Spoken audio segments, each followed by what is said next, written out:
Jojo Kamdem est un social media expert. Ce jour, celui qui a bâti sa réputation sur le community management nous partage les secrets de ce métier qui gère l'image, la réputation des personnalités sur la toile.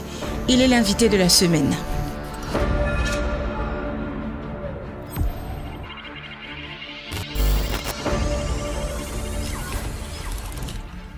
Alors, la définition standard, enfin l'une des définitions standards du community management, c'est un gestionnaire ou une gestionnaire de la présence et de la réputation d'une entité, donc marque, entreprise ou personnalité, sur les plateformes sociales, notamment les réseaux sociaux.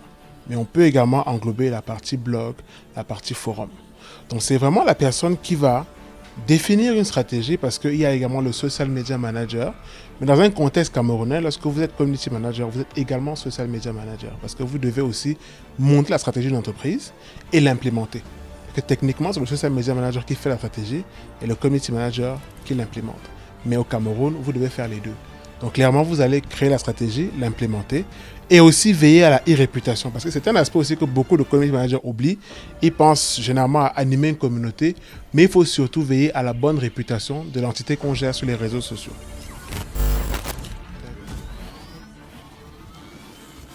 Alors, avant d'arriver aux compétences techniques, d'accord, je vais d'abord rester sur les compétences humaines. Parce qu'il faut savoir que quand on est community manager, on va parler à des gens. Donc on va animer une communauté comme je l'ai expliqué.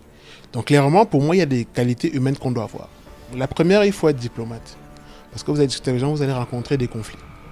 La seconde, il faut être empathique. Parce que généralement, les gens vont venir avec des problèmes, des fois très graves. Et pour ne pas justement passer pour une marque avec un côté froid sur les réseaux sociaux, vous devez apporter un peu de la chaleur et comprendre les préoccupations des personnes. Aspect empathique. La troisième chose justement, c'est de pouvoir avoir l'esprit ouvert. Parce que être un community manager, ça demande aussi d'être curieux et ça aussi le côté, la culture des réseaux sociaux. Parce que généralement, dans le domaine du community management, j'ai souvent envie de dire, la seule constante, c'est le changement. Ce qu'on va prendre, ce qu'on a pris en 2022, ce n'est pas ce qui va se passer en 2023. Actuellement, on est un peu bousculé avec l'intelligence artificielle qui bouscule un peu l'activité des community managers. Donc clairement, il y a des nouveautés, il y a des changements dans le domaine. Maintenant, les compétences techniques, il faut déjà savoir écrire pour le web. Parce qu'il y a écrit peut-être pour le journalisme, il y a également écrit pour Internet. Il faut savoir aussi comprendre le fonctionnement des algorithmes et des réseaux sociaux.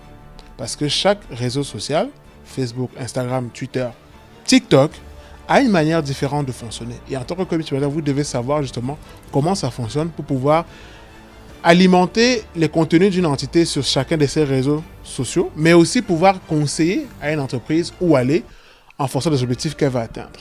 Et puis bon, à côté, vous pouvez aussi avoir des compétences plus poussées, que ce soit dans le domaine graphique, c'est-à-dire si en tant que community manager, vous pouvez monter des visuels et créer des vidéos, c'est vraiment un plus parce que vous allez pouvoir être un bon community manager avec plusieurs casquettes et des fois, ne pas forcément avoir toujours recours à un graphisme pour faire certaines tâches assez basiques dans votre domaine. Peut-être ajouter un logo sur une image, mettre des sous-titres ou coller des vidéos.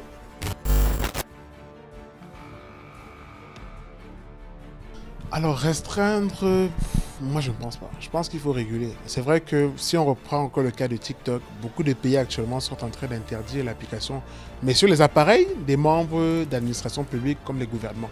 Parce qu'il y a cette histoire d'espionnage ou de la chute. Mais bon, moi je pense qu'il faut plus réguler en fait. Ça veut dire que s'il y a une application qu'on estime peut-être dangereuse pour la jeunesse, les adolescents surtout, on peut se dire que de telle heure à telle heure ça ne passe pas. Parce qu'on sait que généralement les jeunes, c'est plus dans la soirée, la nuit qui sont addictifs et surtout qu'on a du mal des fois à se détacher du téléphone la nuit.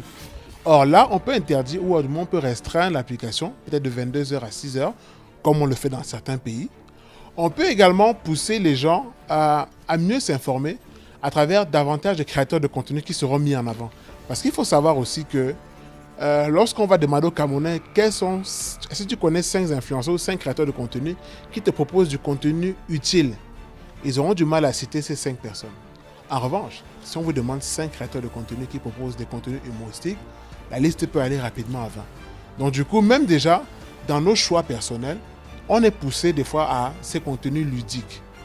Mais on peut aussi, du moins les autorités, que ce soit même les réseaux sociaux, pousser davantage ces contenus utiles, des créateurs de contenu qui proposent des contenus éducatifs.